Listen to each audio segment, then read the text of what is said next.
Break के बाद रुक करेंगे यूपी बुलेटिन की ओर, जिसमें बात होगी गोंडा की, जहां तरबगंज में भागवत कथा का भव्य आयोजन हुआ।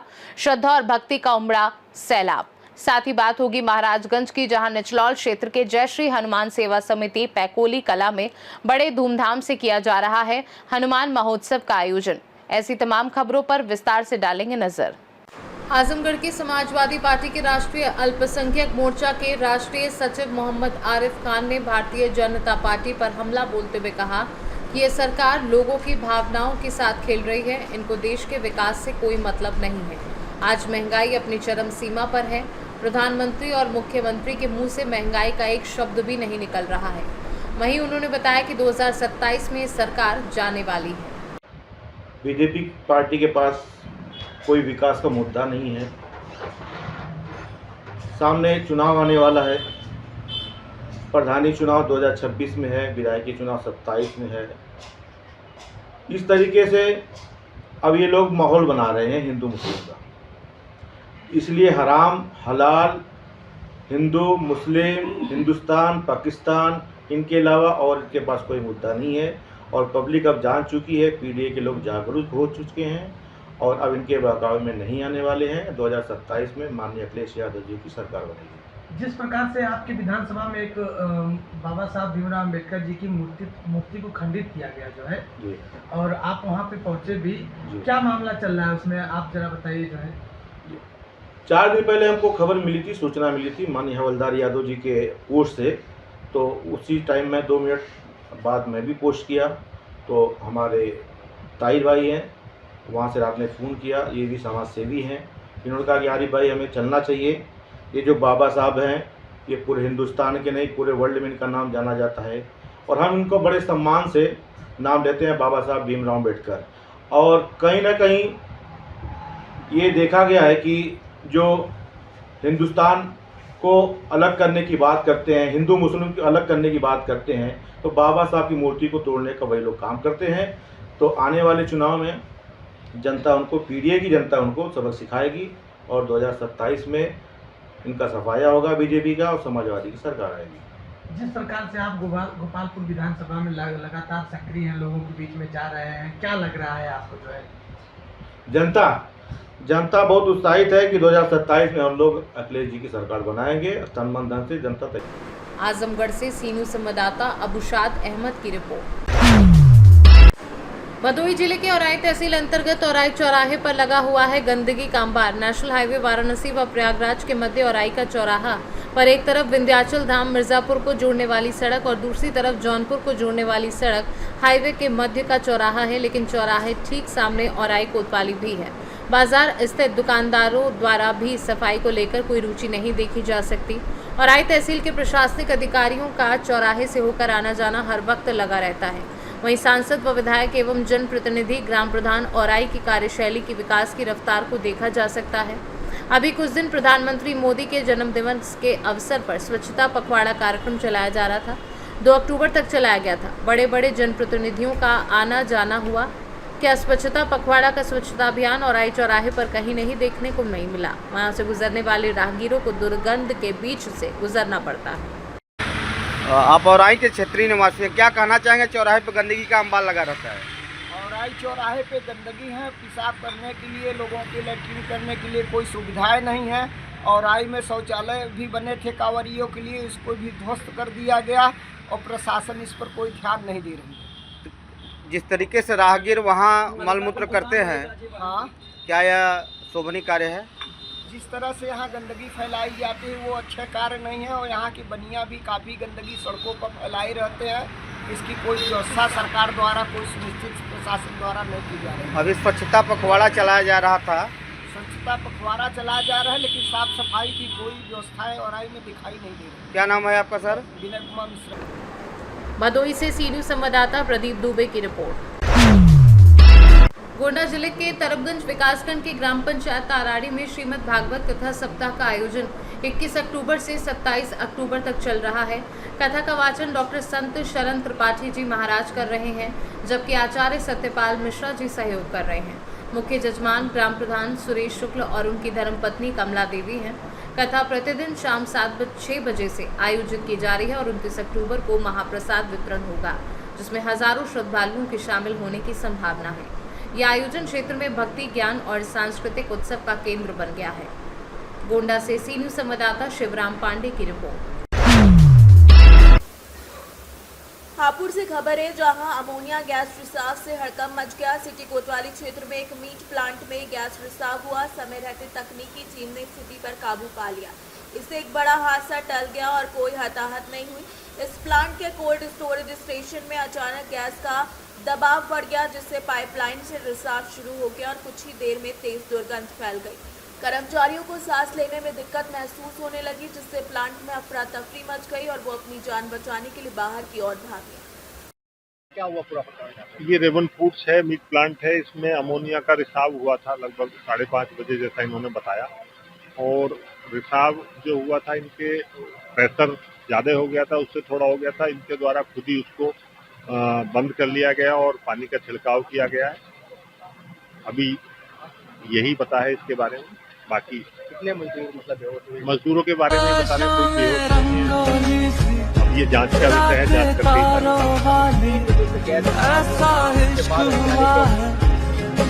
अभी भी हम लोगों को सूचना आप लोगों के सोर्सेज से ही मालूम हुई थी, तभी हम लोग आए हैं और अब देख रहे हैं। जांच का विषय है, जांच के बाद बताया जाएगा। हापुड़ से सी न्यूज संवाददाता सचिन सागर की रिपोर्ट। हाथरस के ग्लास अड्डा रेलवे फाटक के पास मोहल्ला नई बस्ती में अज्ञात चोरों ने कलवा दूध वाले के घर में चोरी की। रात में ताला तोड़कर चोर 45 तोला सोना और 3 किलो चांदी लेकर फरार हो गए। परिवार शादी की तैयारियों में था और बड़ी बेटी की शादी 2 नवंबर को थी। घटना के बाद घर में मातम छा गया। पुलिस ने मौके पर जाकर जांच शुरू की और आसपास के सीसीटीवी फुटेज खंगाले जा रहे हैं। क्या नाम है आपका? नाजरीन। क्या हुआ है आपकी चोट क्या हुई? मैं नीचे सो रही थी भाई, मेरे बहू बेटे ऊपर सो रहे थे। मेरी बच्चियों की दोनों की चीज़ अलहदा थी, मेरी अलहदा थी, मेरी बहू की अलहदा थी सारी, और मेरी राय वाली लड़की की अलहदा थी चीज़। बदमाश कैसे घुसे ये कुछ? कैसे घुसे ऊपर की? क्या ले गए बदमाश? मेरे भैया अलहदा अलहदा बहुत सामान थी, दोनों तो मेरी बेटियों की, दोनों मेरी बहुओं की, एक मेरी कुंवारी वाली लड़की की, बाकी ब्याही वाली की, और एक मेरी भैया अलहदा से। कितना आभूषण ले गए बदमाश? मेरा इतना ले गए 8 तोले सोना और ऊपर ही बैठा है कमती के ऊपर भैया। चांदी भी 8 तोले और 3 किलो मेरी चांदी का ये बने बनाए बर्तन से। पैसे भी ले गए क्या कुछ? पैसे मेरे बाने पड़े होंगे तो मुझे ध्यान नहीं है, होंगे भी। बेटी की शादी भी थी क्या आपकी? हाँ, 2 लड़के। कब शादी थी? एक की करती, एक का इंतजाम था, मेरे पास लड़का नहीं मिला। 11 तारीख को लगन तो गई थी इसी को। हाथरस से सी न्यूज संवाददाता अतीक अहमद की रिपोर्ट। कासगंज जिले के सोरू कस्बे में गुरुवार देर शाम कार हटाने को लेकर 2 समुदायों के बीच हुआ मामूली विवाद देखते देखते बवाल में बदल गया। दोनों पक्षों के बीच पथराव और फायरिंग हुई, जिससे क्षेत्र में तनाव फैल गया। फायरिंग में रियाज अहमद नामक युवक गंभीर रूप से घायल हो गया, जिसे अलीगढ़ मेडिकल कॉलेज रेफर किया गया। घटना में हिंदू पक्ष के 1 और मुस्लिम पक्ष के 4 लोग घायल हुए हैं। जानकारी के अनुसार मुस्लिम समुदाय के युवक रियाज की कार सड़क किनारे खड़ी थी, जिसे हटाने को कहने पर विवाद शुरू हुआ और मामला बढ़ गया। बाद में दोनों पक्ष आमने सामने आ गए और हिंसा भड़क उठी। सूचना पर कोतवाल जगदीश चंद्र पुलिस बल के साथ मौके पर पहुंचे और स्थिति को नियंत्रित किया। एसपी अंकिता शर्मा ने भी घटनास्थल और जिला अस्पताल पहुंचकर स्थिति का जायजा लिया तथा निष्पक्ष जांच के निर्देश दिए। देर रात पुलिस ने आरोपियों के ठिकानों पर छापेमारी कर करीब 11 लोगों को हिरासत में लिया और कुछ हथियार बरामद किए। फिलहाल क्षेत्र में शांति बनाए रखने के लिए भारी पुलिस बल तैनात है और सभी की आपराधिक पृष्ठभूमि की जांच की जा रही है। देखिए, कल दिनांक 23 अक्टूबर 2025 को थाना सोरो के लहरा रोड क्षेत्र में 2 पक्षों का गाड़ी खड़ी करने को लेकर विवाद हो गया, जिसमें एक पक्ष के द्वारा दूसरे पक्ष के दुकान पर ईंट पत्थर बरसाए गए और जिसमें दूसरे पक्ष के द्वारा अपने लाइसेंसी राइफल से हवाई फायरिंग की गई। इसमें अभी तक 2 अभियोग पंजीकृत किए जा चुके हैं और 11 लोग अभी तक हमारी हिरासत में हैं। सभी मजरूबों का मेडिकल कराया गया है, जिसमें से 2-3 लोग अभी अस्पताल में एडमिट हैं। किसी को भी कोई गंभीर चोट नहीं है, गोली भी किसी को नहीं लगी है। आवश्यक वैधानिक कार्रवाई स्थानीय पुलिस के द्वारा कासगंज से सी न्यूज संवाददाता मानपाल यादव की रिपोर्ट। खबर जनपद ललितपुर के थाना गिरार से है, जहां बीते रोज थाना गिरार अंतर्गत धूरी सागर में एक बोरवेल मशीन रास्ते से निकल रही थी, जहां रास्ते में विद्युत विभाग द्वारा डाली गई विद्युत लाइन के तार जमीन के नजदीक लटक रहे थे। तब मशीन पर काम करने वाले आदमियों द्वारा तारों को ऊपर करते समय लाइन का एक तार टूट गया और एक घर पर गिर कर करंट फैल गया, जिससे एक परिवार के 4 लोग करंट की चपेट में आ गए। घायलों को CSC मड़ावरा भर्ती कराया गया, जहां प्राथमिक उपचार उपरांत एक महिला को झांसी मेडिकल रेफर कर दिया गया। घटना स्थल पर पुलिस क्षेत्राधिकारी दलबल के साथ मौके पर पहुंचकर मौका मुआयना किया। आइए सुनते हैं मामले की कहानी पुलिस क्षेत्राधिकारी की जुबानी। पिताजी का नाम? पिताजी का नाम पप्पू। कहाँ के निवासी हैं? किशनपुरा के। किशनपुरा की। क्या घटना हो गई है? घटना ये हुई कि बोरिंग वाली मशीन खड़ी, जो उनने अपनी मशीन निकालने के लिए तार ऊपर उठाया तो 4 लोगों को करंट लगा। तार ऊपर उठाया, फिर क्या हुआ? फिर ये लोग थे घर में, तार टूट गया कि क्या हुआ? टूट गया। हाँ, तो वो कहाँ गिरा तार? वो इनके सर पर गिरा। अच्छा, तो उसकी वजह से करंट लगा। कितने लोगों को? 4 लोगों को। नाम एक का ग्राम धोरी सागर में हाई टेंशन तार से दुर्घटना हुई, उस संबंध में आप क्या कहना चाहेंगे? कल एक बोरिंग मशीन जो है वो आ रही थी, उसका ऊपर का भाग जो है वो हाई टेंशन लाइन में टकरा गया, जिसके कारण जो है वो करंट फैल गया। तो उसमें धौली सागर की राजकुमारी है, जिनकी उम्र 28 वर्ष है। तो उनके ऊपर एक घर में अपने बैठी हुई थी, एक तार टूट कर गिरा, जिसकी वजह से उनको जो है करंट की चपेट में आ गई। उनको इलाज के लिए CSC मड़ावरा लाया गया था, यहाँ से रेफर कर दिया गया ललितपुर, और ललितपुर में उनका इलाज चल रहा है। जी, धन्यवाद। गाड़ी को जो है भेज दिया गया थाने पर और तहरीर मिलने पर आवश्यक कार्रवाई की गई। ललितपुर से सी न्यूज संवाददाता राकेश कुमार वैद्य की रिपोर्ट। निचलौल क्षेत्र के पैकोली कला में जयश्री हनुमान सेवा समिति द्वारा हनुमान महोत्सव बड़े ही धूमधाम से आयोजित किया जा रहा है। कार्यक्रम का शुभारंभ गुरुवार को सिसवा के राघवेंद्र प्रताप सिंह उर्फ अंकित बाबू ने किया। पहले दिन हनुमान पूजन, भजन संध्या, सहभूज और झांकी आयोजित हुई। शुक्रवार को विराट दंगल में बिहार, नेपाल, गोरखपुर और क्षेत्रीय पहलवान भाग लेंगे। शाम को सम्मान समारोह, उद्घोषणा और सांस्कृतिक कार्यक्रम होंगे। महोत्सव में विभिन्न क्षेत्रीय और प्रमुख कलाकार उपस्थित रहेंगे, जिसमें सुपरस्टार सिंगर गोलू दबंग, प्रियंका तिवारी, अमजद अली, म्यूजिकल ग्रुप और भोजपुरी हास्य कलाकार शामिल हैं। महाराजगंज से सी न्यूज संवाददाता अरुणेश कुमार गुप्ता की रिपोर्ट। संगम नगरी प्रयागराज में कानून व्यवस्था एक बार फिर सवालों के घेरे में आ गई है। सिविल लाइन्स इलाके में प्रसिद्ध पत्रकार LN सिंह पर चाकू से हमला किया गया, जिसमें उनकी मौत हो गई। जानकारी के अनुसार हमलावरों ने पत्रकार पर 20 से 25 वार किए, जिससे उनकी मौके पर ही मौत हो गई। LN सिंह लंबे समय तक समाचार चैनल के लिए पत्रकारिता कर रहे थे और अपने पेशे में सम्मानित माने जाते थे। इस घटना से पहले दलित रविंद्र कुमार की हत्या के बाद से इलाके में सुरक्षा और कानून व्यवस्था को लेकर नाराजगी बढ़ रही थी। अब पत्रकार की निशन सत्या ने प्रशासन की कार्यशैली पर गंभीर सवाल खड़े कर दिए हैं। आरोपी विशाल मुठभेड़ में घायल हो गया है।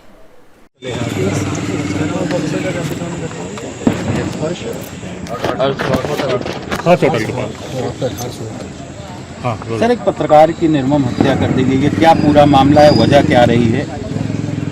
ये एक पप्पू नाम के, लक्ष्मीकांत और पप्पू नाम के व्यक्ति हैं, जिनके सिविल लाइन क्षेत्र में फर्श होटल के पास में, जिनके ऊपर किसी अज्ञात बदमाश के द्वारा किसी धारदार हथियार से उनके ऊपर हमला किया गया। इसमें फिलहाल उनको उपचार के लिए हॉस्पिटल लेकर के आया गया, काफ़ी गंभीर हालत में, फिलहाल उनको OT में लेकर के गए हैं।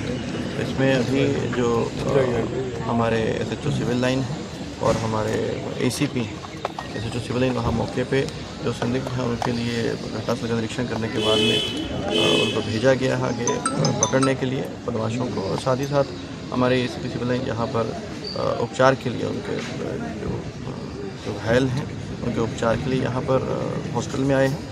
अभी सभी अधिकारियों के द्वारा घटनास्थल का निरीक्षण करने के पश्चात डेफिनेटली बहुत जल्दी ही इसमें जो भी अभियुक्तों के द्वारा ये कार्य किया गया, ये अपराध किया गया है, उनको सबक सिखाया जाएगा, कायदे से उनके विरुद्ध कार्रवाई और सख्त से सख्त की जाएगी। सर, प्राइमरी जांच में क्या कुछ चीज़ें सामने आई हैं अभी तक?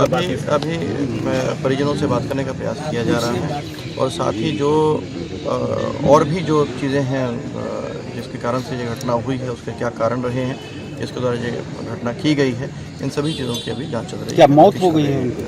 अभी जो ऑफिशियली डॉक्टर्स के साथ बात की जा रही है, जो भी सूचना होगी आप शेयर करेंगे। मैं आपको बताया मैं करता हूँ, आपसे मैं बात करूँगा आपके बाद में। एक मिनट पूछूँ जी, बताइए आपके भतीजे की आज हत्या कर दी गई है, क्या पूरा मामला है?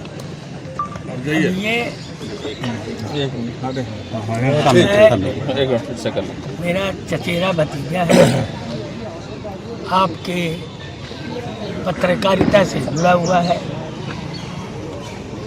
अभी तक कोई बात समझ में बहुत आई नहीं मुझे भी, क्योंकि हमको फ़ोन आया कि चाचा मुझे बचा लीजिए। उस दरमियान मैं डॉक्टर यूबी यादव साहब के यहाँ बैठा था। तत्काल मैंने अपने कुछ जूनियर अधिवक्ता उनको बोल दिया कि भाई तुरंत पहुंच जाओ, और इंस्पेक्टर सिविल लाइन, और मैं खुद भी तुरंत चल दिया। मैं आज ही आधे रास्ते था, तब तक हमारे जूनियर अधिवक्ताओं ने बताया कि हालत बहुत गंभीर है, कम से कम 25-30 चाकू मारे गए हैं।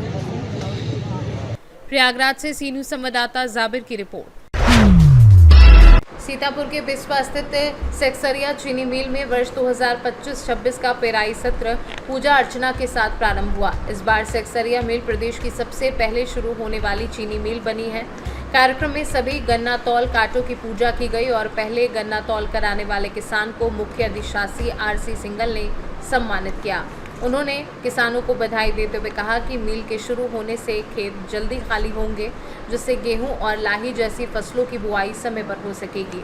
साथ ही किसानों से उन्नत किस्म के गन्ने की बुआई और मिट्टी की उर्वरता जांच कराने की अपील की।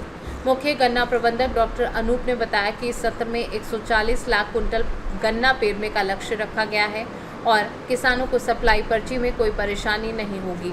उद्घाटन समारोह में विधायक निर्मल वर्मा, गन्ना समिति अध्यक्ष सुधाकर शुक्ला, पूर्व विधायक महेंद्र यादव सहित बड़ी संख्या में गणमान्य लोग, अधिकारी और कर्मचारी उपस्थित रहे। मिल शुरू होने से किसानों में खुशी की लहर दौड़ गई है। मैनेजमेंट को और शुगर फैक्ट्री के सभी अधिकारियों कर्मचारियों को धन्यवाद देते हैं किसानों की तरफ से, और सरकार की मंशा के अनुरूप तो किसानों के हित में जो फैक्ट्री का निर्णय है वो सभी बधाई के पात्र हैं, धन्यवाद के पात्र हैं। पहले चेयरमैन साहब